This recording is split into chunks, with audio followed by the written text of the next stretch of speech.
Mis queridos amigos, en este mismo inicio, antes de pasarle la palabra de quienes todos vinieron a buscar, sin lugar a dudas, del doctor Gustavo Salle, yo quiero llamar al frente a que nos acompañe en esta mesa a mi amigo Julio, un amigo de Ancina, representante de Ancina además, y voy a llamar también, que lo voy a ayudar a pasar, a mi querido amigo Alcides Fernández, que es una de las personas que nos dio el primer puntapié inicial. Pero antes de esto quiero hacerle llegar al doctor, permiso,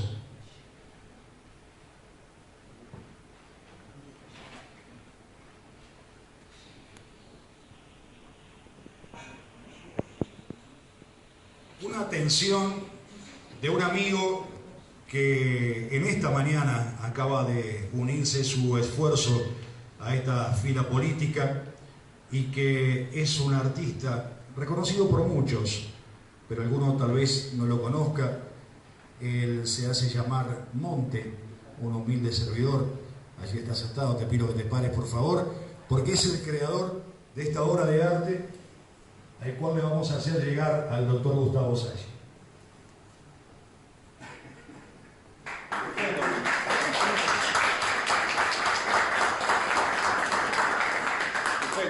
Muchísimas gracias. Evidentemente, mi amigo Monte tenía una foto de Gustavo Salle cuando tenía pelo. Mejor. Claro que sí.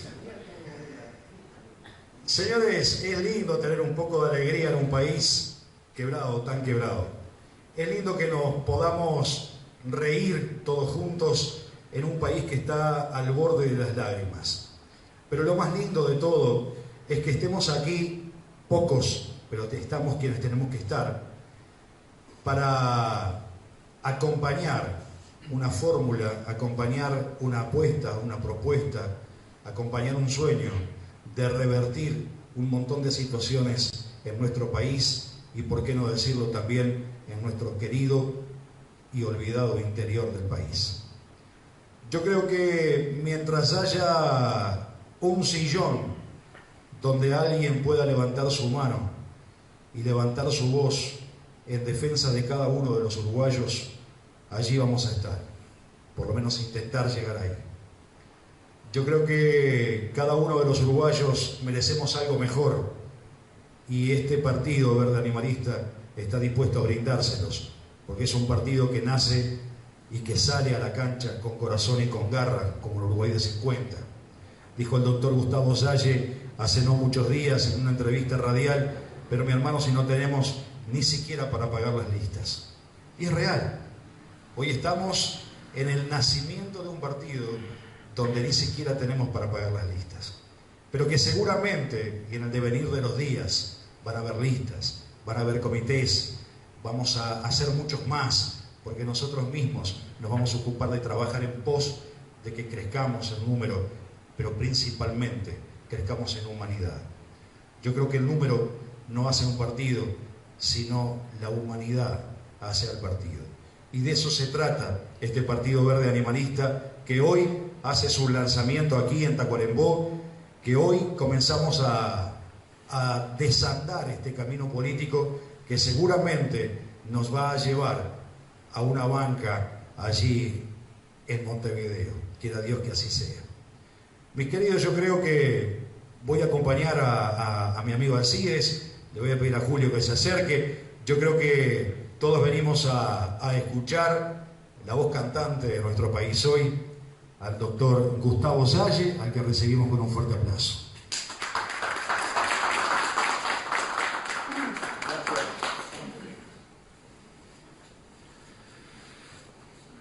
Buen día, gracias por venir, por la concurrencia, por los minutos que nos van a dispensar. La verdad que Ricardo ha resultado un verdadero valiente o temerario, diría yo, porque adherir al Partido Verde Animalista en el contexto que vive el Uruguay es verdaderamente un desafío para valientes. ¿Por qué? Porque vamos a contramano del sistema, porque vamos a contramano de el proyecto de país que tienen los restantes grandes partidos. Y cuando digo grandes partidos me estoy refiriendo al Frente Amplio, al Partido Nacional, al Partido Colorado y a Cabildo Abierto, que irrumpe ahora en el escenario político indudablemente con mucha fuerza. Comparten un modelo de país. Tienen discrepancias teatrales, pero no sustanciales, no estructurales. Es más, en la mayoría de los casos, los que ya han tenido representación parlamentaria, no solamente han compartido ese modelo de país, sino que al mismo tiempo han legislado para consolidar situaciones que nosotros en soledad nos hemos encargado de denunciar. Hemos sido gobernados durante 3 periodos por delincuentes. Hemos sido gobernados por delincuentes. Y los partidos de la falsa oposición no lo denunciaron. Aquí quien ha hecho las denuncias contra la corrupción estructural he sido yo, acompañado muchas veces por el doctor Enrique Viana. Y ahora estamos en el Partido Verde Animalista, y por lo tanto el Partido Verde Animalista acompaña esa militancia, esa lucha contra la corrupción. Le voy a dar un ejemplo muy claro de corrupción acompañada por todos los partidos, que tiene una trascendencia imponente. El contrato ROM-UPM, el contrato por el cual, encerrado en Finlandia, el presidente de la República, Tabaré Vázquez, entrega la patria, entrega el líquido vital que es el agua. Y en esa entrega lo acompañan el Partido Colorado, el Partido Nacional, el Partido Independiente y con matices también Cabildo Abierto. Cabildo Abierto no se opone al contrato ROM-UPM, simplemente ha solicitado información con respecto a temas ambientales, pero está a favor de la inversión. Está a favor del modelo de país que significa el contrato ROM-UPM. Contrato ROM-UPM significa que vamos a tener al campo dedicado exclusivamente a la forestación.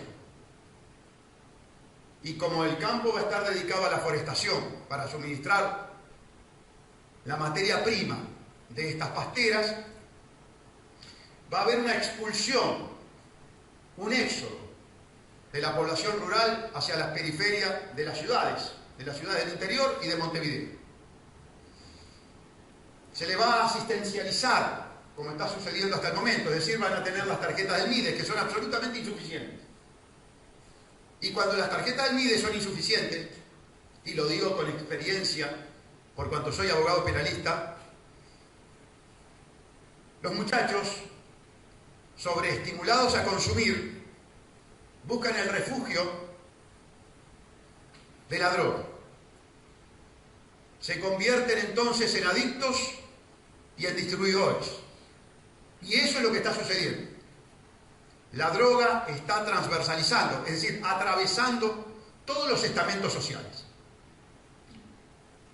El Frente Amplio y los partidos de la falsa oposición lo que promueven es troncos en el campo, pasta base para el consumo de la gente marginalizada, cocaína para los de alto nivel y cocaína para la exportación. En definitiva, exportadores de cocaína y troncos. Eso es lo que se promueve. Todo lo otro, una vez que se está a favor de los troncos, es mentira, es falso. Todo lo que dice prometer la calle Pou, Talvi, Manini, Martínez, es falso. ¿Por qué? Porque se apostó a la forestación. Se hizo la reforma agraria invertida. Desalambraron, como decía la canción del canto popular, pero desalambraron para que las forestales subsidiarias de UPM compren campo y foresten. Y se creen así las mayores extensiones, los mayores latifundios extranjerizados. Ese es el Uruguay que todos los candidatos de la falsa oposición y el gobierno promueven para el Uruguay. Quienes denunciamos penalmente, incluso, este contrato, hemos sido nosotros, el Partido Verde Animalista. Quienes advierten a los uruguayos que el futuro que les promete el gobierno y la falsa oposición es troncos y cocaína, es el Partido Verde Animalista. Este gobierno nos entregó a los banqueros con la bancarización obligatoria. Permítanme que les diga, hemos traído nuevamente el formulario para luchar contra la bancarización obligatoria, para romper las cadenas que nos ha puesto el gobierno del Frente Amplio con respecto a los banqueros. Y los banqueros, amigos, por definición, son especuladores, son agiotistas, son abusivos. Miren, a ustedes les va a parecer raro que yo asocie el tema de la bancarización obligatoria con un hecho ocurrido en Estados Unidos, a mucha distancia de aquí, que fue el asesinato del banquero Jeffrey Epstein. Ustedes dirán, ¿qué tendrá que ver Epstein, el banquero judeo-sionista, con la bancarización obligatoria o con la situación del país? Este banquero, que se formó en Bear Stearns, un banco de inversiones, era el encargado de llevar niñas de 13, 14 y 15 años para satisfacer los bajos instintos de la clase política y de la élite corporatocrática internacional, de los mega ricos. Vean entonces el poder banquero, vean entonces a los mega ricos vinculados al abuso de menores. Esos son los amos del mundo. Esos son los que diseñan el sistema. Esos son los que asignan roles a los países, presionando a los políticos. La política de forestación, la política de la celulosa, no es invención del Frente Amplio. Es más, el Frente Amplio, cuando era oposición, estaba totalmente en contra.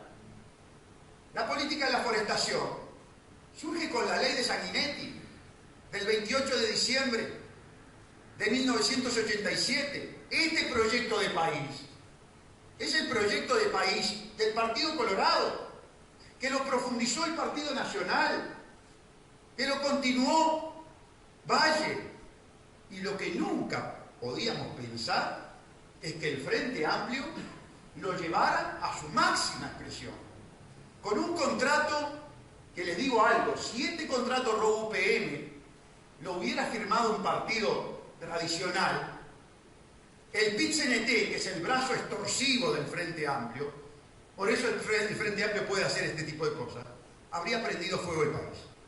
Pero cuando llegaron al poder y pudieron negociar directamente con esos abusivos, el dueño de UPM, Jorge Walros, es banquero, es dueño del banco más importante de Finlandia, es dueño de una aseguradora, es dueño de UPM, es miembro del Club Bilderberg, de ese club selecto al que pertenecían la cantidad de políticos, banqueros y comerciantes corporativos que viajaban en el Lolita Express de este abusador. Y es importante el vínculo que yo estoy haciendo, esa relación causa-consecuencia, que no la van a escuchar en ningún otro candidato a la presidencia de la República, porque le tienen temor al poder, le tienen temor al poder de los banqueros. Y es importante, ¿saben por qué? Porque eso los caracteriza. No tienen ningún problema de abusar de los pueblos. El banquero es abusador. El banquero, después que tiene la ley esta, que nos obliga a ir al banco, nos destrata, nos cobra comisiones, nos cobra intereses. Por eso es importante la vinculación. ¿Y por qué no van a escuchar a ningún otro candidato que se enfrente al poder? Al contrario, como decía bien Ricardo, no tenemos dinero para las listas. Tenemos que hacer de tripa corazones, tenemos que poner de nuestros ingresos para poder hacer las listas. Ya no digo para pagar una campaña electoral como la que tuvo el Frente Amplio, la que tuvo Talio, la que tuvo el Partido Nacional, el Partido Colorado. Y uno se pregunta, ¿y cómo se pagan estas campañas de millones de dólares? ¿Quién está detrás de estas campañas de millones de dólares? ¿Será casualidad que estos partidos estén a favor de este contrato coimero? ¿O será causalidad? ¿Será que por ahí derrama o arroz algún peso a las campañas electorales? Muy probablemente derrame, porque les sobra, porque le hemos vendido la patria. Y digo le hemos vendido o regalado la patria porque hay una omisión del pueblo uruguayo. Somos pocos los que nos estamos oponiendo a este contrato y a este modelo de país. No produce más que pocos puestos de trabajo en su funcionamiento normal.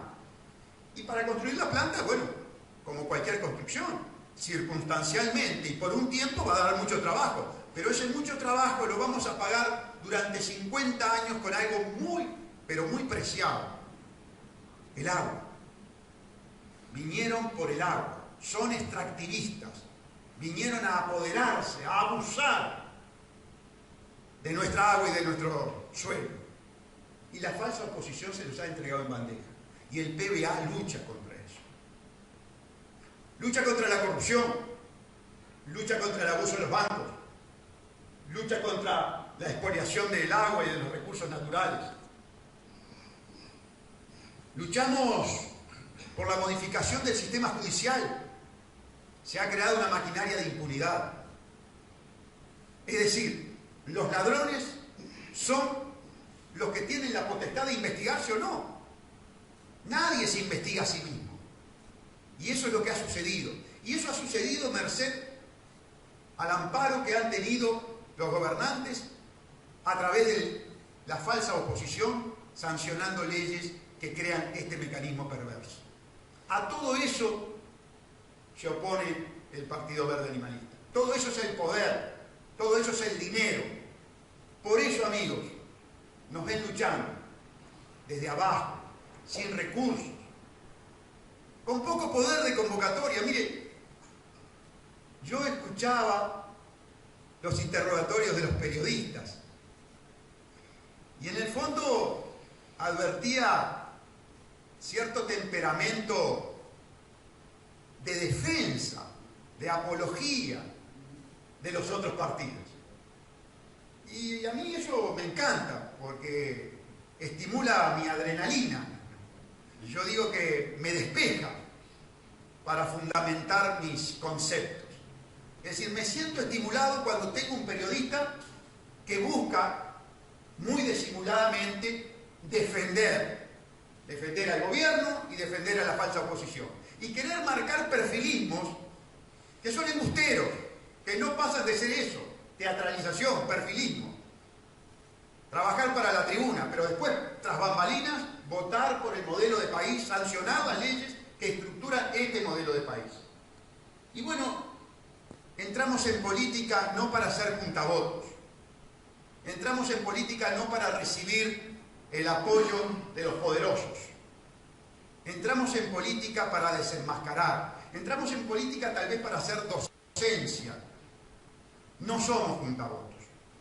Si llegamos a la diputación y podemos luchar desde adentro y podemos desenmascarar lo que hay allá adentro, estupendo, porque no les quepa la menor duda. Hay putrefacción en la torre ejecutiva, hay delincuencia en la torre ejecutiva, pero está lleno de delincuencia en el Palacio Legislativo. No en balde nos hemos convertido en el polo logístico de la cocaína boliviana y colombiana. No en balde tenemos campañas electorales con tanto gasto de dinero que uno puede presumir de dónde viene. Cuando estuvimos en el Poder Judicial, cuando estuvimos en nuestra función profesional en contacto con el Poder Judicial, desenmascaramos la corrupción que hay en la justicia uruguaya. Desenmascaramos los mecanismos de impunidad. Queremos llegar al Parlamento. Y queremos llegar bien acompañados al Parlamento. Queremos llegar con gente honesta, leal, excelsa, como Ricardo Leites. Porque de esa manera vamos a poder cumplir con un objetivo. Y el objetivo es muy claro. El objetivo son las futuras generaciones. Todos acá tenemos que estar preocupados porque la forma en que se está gobernando es lisa y llanamente para confiscarle el futuro a nuestros hijos, a nuestros nietos, es decir, a las futuras generaciones de uruguayos. Por eso yo me siento muy contento hoy de venir a lanzar la candidatura a la Diputación de Ricardo Leites, hacerlo en este marco y fundamentalmente con este discurso, que es el que nos va a caracterizar si el pueblo uruguayo nos quiere llevar al Parlamento a Ricardo y a mí. Le agradezco mucho por la participación, muy amable. Cualquier consulta,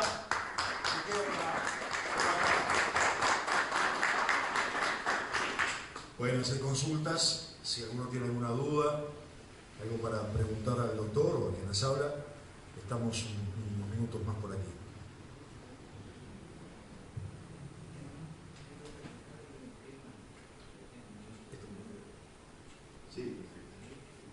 Sí, adelante. Bueno, yo quiero felicitarlo por la valentía que tiene el doctor, pero tengo algunas dudas con respecto a UPM y a otras cosas más. ¿Cómo no? Dígame. Por ejemplo, hay contaminación en Río Negro. Sí, está declarada. Bueno, ¿y qué más? Esta cuestión lo va a contaminar un poco más, nada más que eso. Poco no, hay contaminación igual. Poco no, mucho más.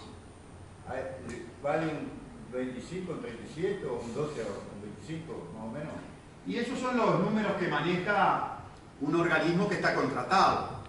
Sí. Porque nosotros, en definitiva, como Estado, somos una especie de socios de UPM. Recuerde que Tabaré Vázquez le sacó dinero a usted y a todos nosotros para coimear a la Dinama, pagando 20 millones de pesos a funcionarios que tenían que cumplir con su trabajo, pero que, como se les exigió sacarlo en tiempo récord, se le dio un estímulo ilegal, una coima. Entonces, obviamente que los datos que pueda emerger de un Estado contratado, de un Estado que prácticamente soborna a sus funcionarios, no es creíble. Pero usted tiene razón, el Río Negro está muy contaminado y va a estar más contaminado. La contaminación es acumulativa. Tenemos agua podrida, le vamos a dejar a nuestros descendientes agua podrida, troncos y agua podrida. Lo segundo es, ¿qué se va a hacer con respecto al gasto que tiene el Estado? Los gastos, porque quisiera saber qué medidas planea usted. Sí, hacer. es muy importante esa pregunta. Bajar el gasto público. Ahí está. La primera forma de bajar el gasto público, ¿sabés cuál es? Meter preso a los delincuentes. 800 millones de dólares. ¿Y cuánto cuesta cada delincuente? Bueno, a eso iba. 800, bueno, usted dice por estar en la cárcel. Sí. Tenemos que cambiar el sistema penitenciario. Hacerlo trabajar. Hacerlo trabajar, efectivamente. Hacerlo trabajar. Que no es fácil. Usted no puede forzar, de acuerdo a nuestra legislación, a una persona a trabajar. Puede tomar otro tipo de medidas por la cual trabajar sea un estímulo, por el cual trabajar consiga cosas que no consigue si no trabaja. Pero le decía lo siguiente, y está muy buena también esta pregunta, bajar el gasto del Estado. ¿Cómo se baja el gasto del Estado? Primero metiendo preso a los delincuentes, cobrándole a los delincuentes lo que le robaron al Estado. Yo solamente le pongo el ejemplo de ANCAP, 800 millones de dólares. Le pongo el ejemplo de Pluna, 350 millones de dólares. Le pongo el ejemplo de Fripur, 70 millones de dólares. Y ahí va sumando, y es mucha plata. En segundo lugar, desmontando todo un aparato paralelo que creó el Frente Amplio, que sabe que adscriptos a la presidencia de la República hay 22 secretarías inconstitucionales. La Constitución de la República no prevé la creación de secretarías. Desmontar las 22 secretarías que tienen cientos de funcionarios públicos. Pero el mayor problema que tiene el gasto público, que se llama rigidez del presupuesto, es el pago de la deuda. Entonces, una de las cosas que tenemos que hacer es controlar el endeudamiento. Para controlar el endeudamiento tenemos que ir a un cambio radical de la idiosincrasia del uruguayo.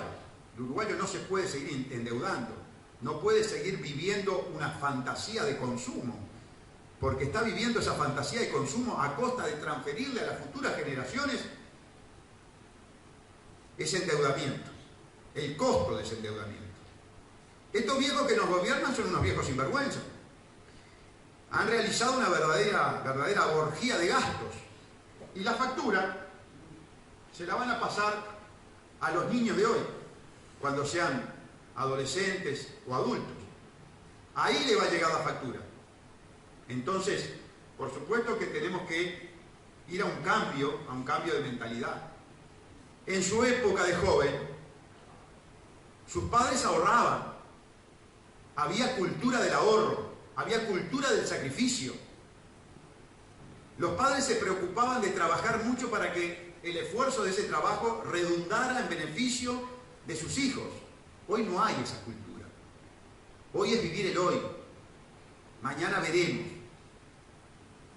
Tenemos que ir a un cambio también de idiosincrasia. Todo esto supone sacrificio del pueblo.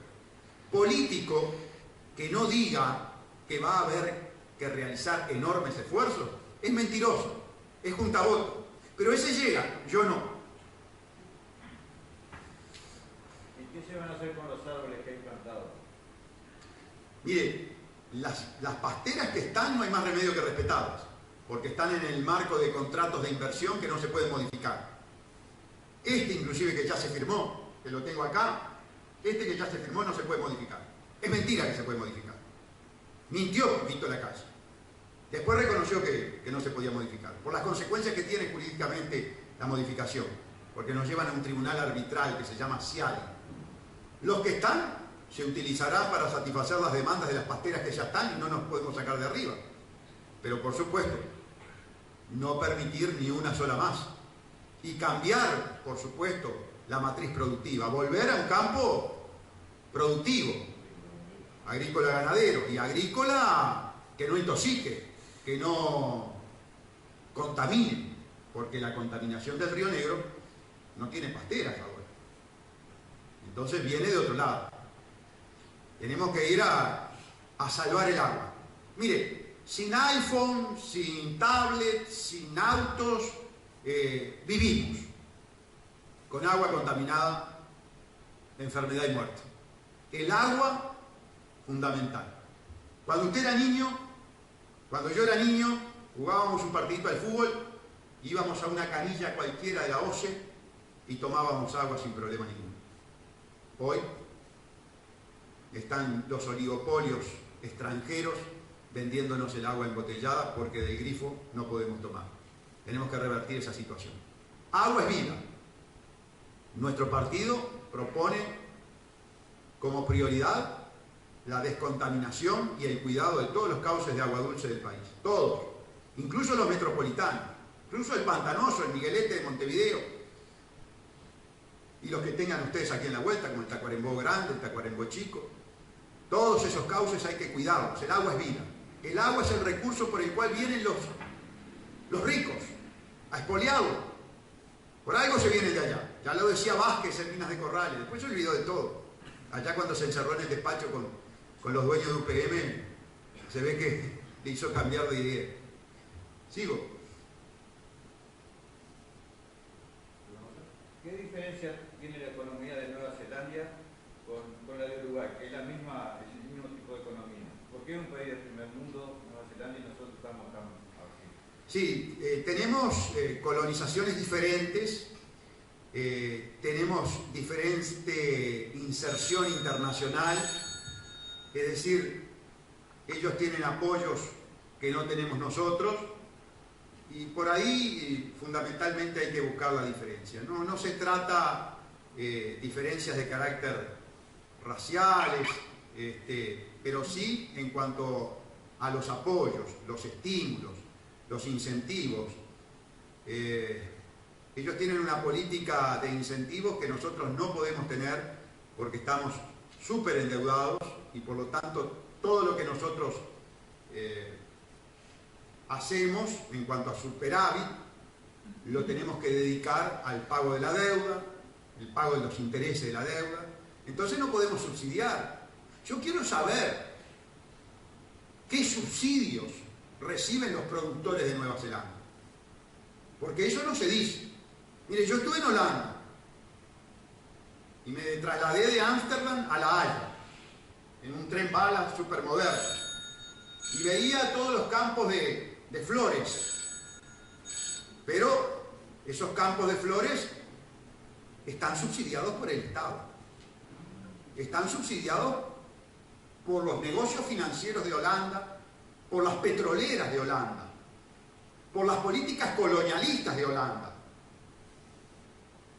Así que primero vamos a ver si ese campo es tan rentable o si pasa como pasa con los agricultores de Francia, de España, de Bélgica, que reciben subsidio, es decir, reciben apoyo. Fíjese que ahora el Tratado de Libre Comercio entre la Unión Europea y el Mercosur está absolutamente controvertido, principalmente en Francia, por los productores rurales, porque se les cortan subsidios, porque se les establece competencias que afectan sus precios privilegiados. Por ahí es que viene la mano, me da la impresión. Pero además, una salvedad. Además, los finlandeses son vivos. El gran poderío económico de Finlandia abre laboratorios como Uruguay, que se transformó hoy en un laboratorio de Finlandia, para que vengan a nuestro Uruguay sin pagar un solo peso de impuesto, produzcan pasta de celulosa, se la llevan toda a Finlandia donde sí pagan impuestos y transforman esa pasta de celulosa en papel higiénico porque ya tienen el negocio cerrado con el mercado amarillo de China y Japón. Entonces, eso es otro de los puntos que nosotros debemos de actuar con más inteligencia. Cuando viene un mercado tan grande como el finlandés y dice yo me llevo la materia prima del Uruguay y me llevo principalmente, que es lo que más nos duele a nosotros, el agua de Uruguay, porque se habla algo así de 12.000 o 12 millones de litros de agua diario que va a usar la pastera. Es una exageración, es una barbaridad, es una aberrancia. Con 12 millones de litros de agua diario abastecemos a tres países, a tres Uruguay durante 3 días, y ellos lo van a hacer en un solo día. Cuando Finlandia vino a Uruguay, viendo el changüín de poder usarnos a nosotros como laboratorio y usarnos a nosotros como el jardín de atrás para venir a plantar y estropear y después llevarse su materia prima, como les decía recién, transformarla, allá en Finlandia sí pagan todos los impuestos, transformarla en papel higiénico porque ya está vendido al mercado chino. Entonces, de esas cosas nosotros tenemos que empezar a cuidar más, ser más inteligentes. Cuando viene alguien a querer invertir a nuestro país, sí señor, pero acá se pagan impuestos, porque acá tenemos un pueblo detrás que necesita cobrar, y ese pueblo que está detrás no tiene por qué pagar los impuestos de una empresa multimillonaria, como en este caso puntual lo es UPM, pero como también lo están siendo los narcotraficantes hoy en nuestro país. Yo creo que ese es un punto que yo quería brindarle al caballero para que reflexionemos juntos. Somos hoy, con UPM, el patio trasero de Finlandia, donde ellos vienen a hacer sus pruebas, y mire lo que le voy a decir, es patético, casi que nucleares, porque la devastación que va a quedar en Uruguay, la falta de agua, la falta de tierra fértil que va a quedar en Uruguay, es casi que nuclear. Es algo impensable, pero que lo vamos a pasar dentro de muy pocos años, lo van a pasar nuestros hijos, nuestros nietos, dentro de muy pocos años, si no actuamos con inteligencia para frenar y para en postreros contratos, en postreros negocios, ser más inteligentes y cautelosos. Y ahora que nombré que nuestros hijos y nuestros nietos van a pagar eso, yo quiero felicitar, permiso doctor, quiero felicitar sobre todas las cosas a un grupo de valientes, como el doctor decía, yo no sé si Ricardo es valiente, pero hay gente que es más valiente que yo. Acá está representado el equipo de la juventud del Partido Verde Animalista, Aaron, mi hijo, Rosalía, una gran amiga, son los líderes del Partido de la Juventud que obviamente no pudieron venir más porque todos tienen que trabajar, todos tienen tareas que cumplir, otros están estudiando. Aaron hoy faltó a la universidad para estar acompañándome, cosa que se lo agradezco profundamente, pero quiero agradecer a estos jóvenes valientes, a todos los jóvenes valientes, en nombre de estos dos bastiones que hoy nos acompañan esta tarde.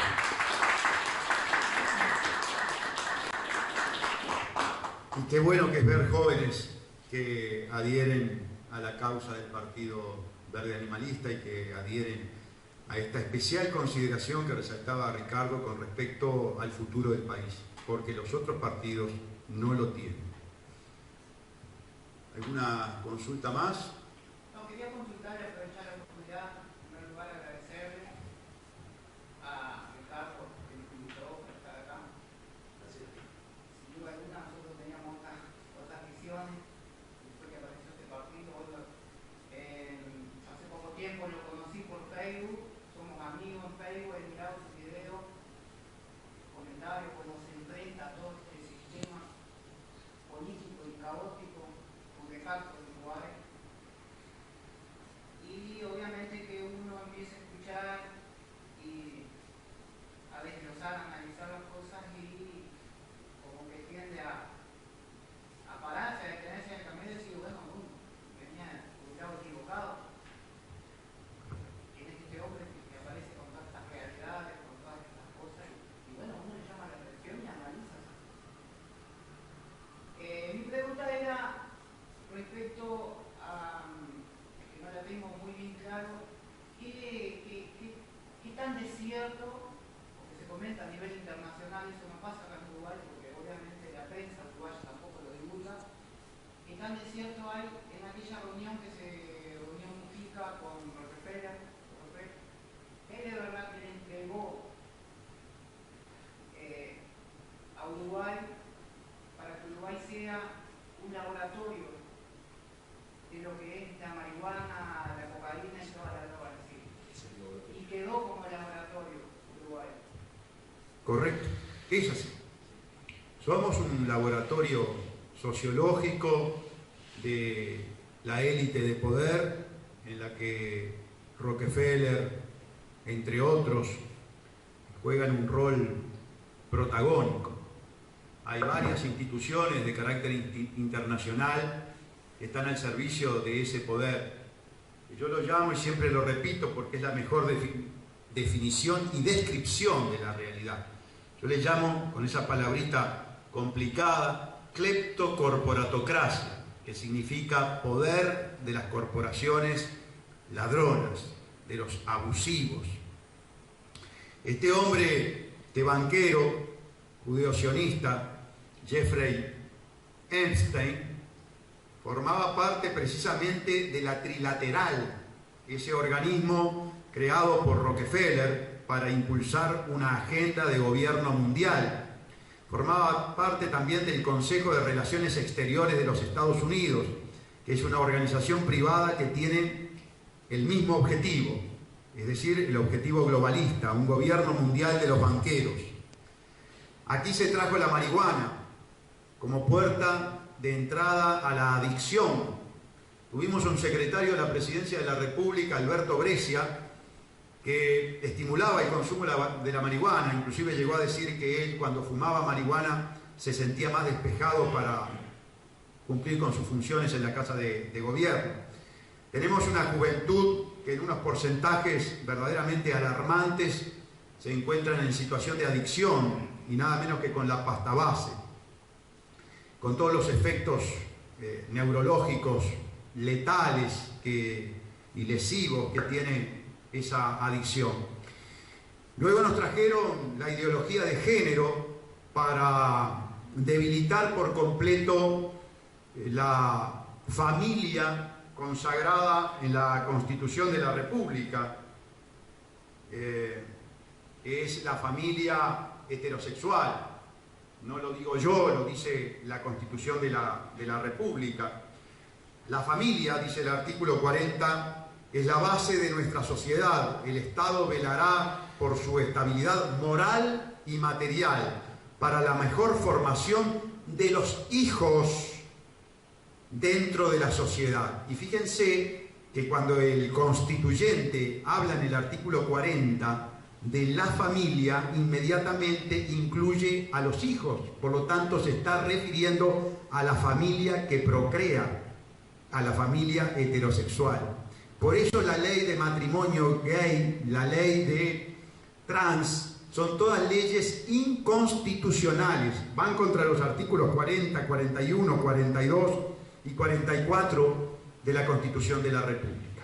Todas esas leyes que han sido violatorias de la Constitución de la República están alentadas por estos magnates, ¿verdad? Como Rockefeller, Warren Buffett, el propio Epstein, y así te podría mencionar aproximadamente el 0,003% de la humanidad, que son los dueños del mundo.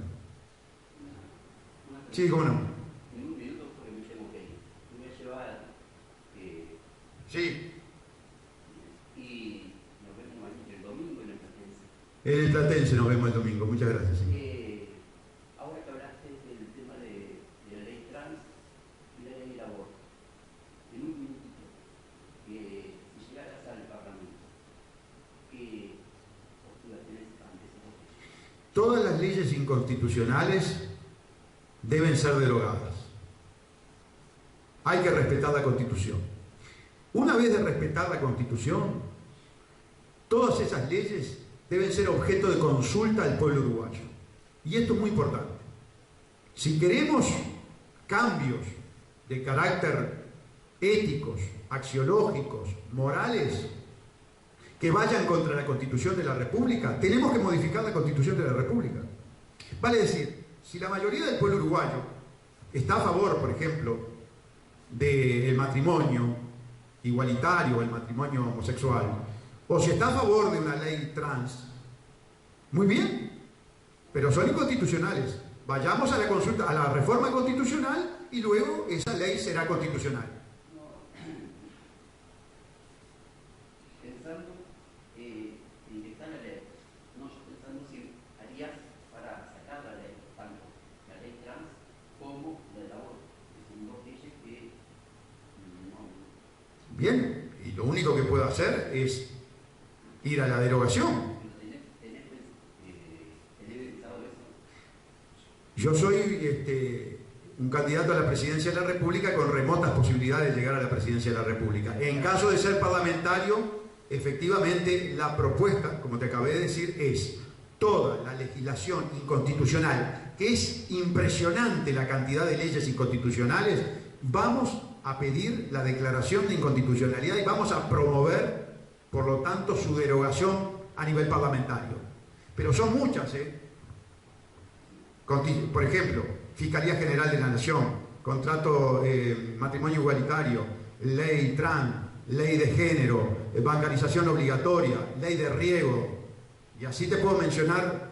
La ley de riego, por ejemplo, es una ley criminal, financieriza el agua, permite que los fondos de inversión se adueñen del agua del país y luego esa agua sirva de base para los derivados financieros, es decir, para los papeles que se negocian en la bolsa.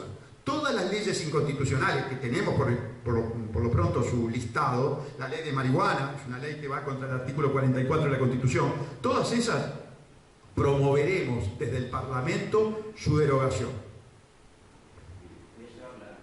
Sí. Bueno, si no hay más preguntas. damos por concluida entonces esta conversación, esta charla. Les agradecemos profundamente, de corazón, el que hayan hecho su tiempo para venir a acompañarnos. A título personal, muchísimas gracias a mis hermanos, a mis amigos, porque participaron en este momento importante en mi vida. Una pregunta personal. Sí. ¿Cómo no? ¿No era más efectivo siendo fiscal? Yo nunca fui fiscal, yo fui funcionario administrativo de la Fiscalía. Pero le contesto, está buena la pregunta, le contesto. Los fiscales actualmente no tienen independencia técnica. Los fiscales son empleados y cumplen las directivas que le da el doctor Jorge Díaz, y el doctor Jorge Díaz recibe directivas del secretario de la Presidencia y del propio presidente de la República. No hay independencia técnica, no hay poder judicial independiente, no hay justicia en el país.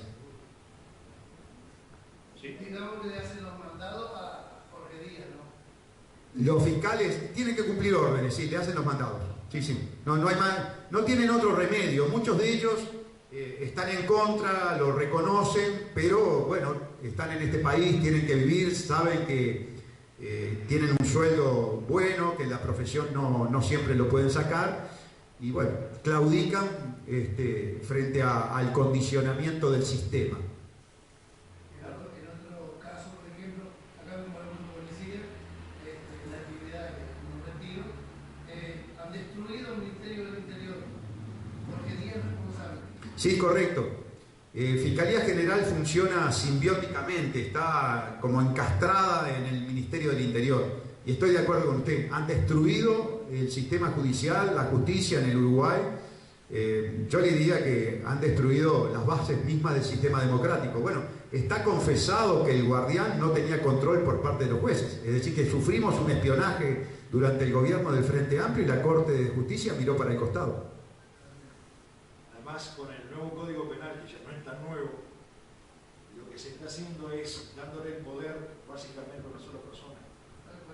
Entonces eso no es ni siquiera medianamente justo, ni siquiera medianamente democrático, ni medianamente democrático. Y la ley orgánica policial ya fue. Sí, hoy la policía no puede actuar. Bueno, muchísimas gracias por la presencia.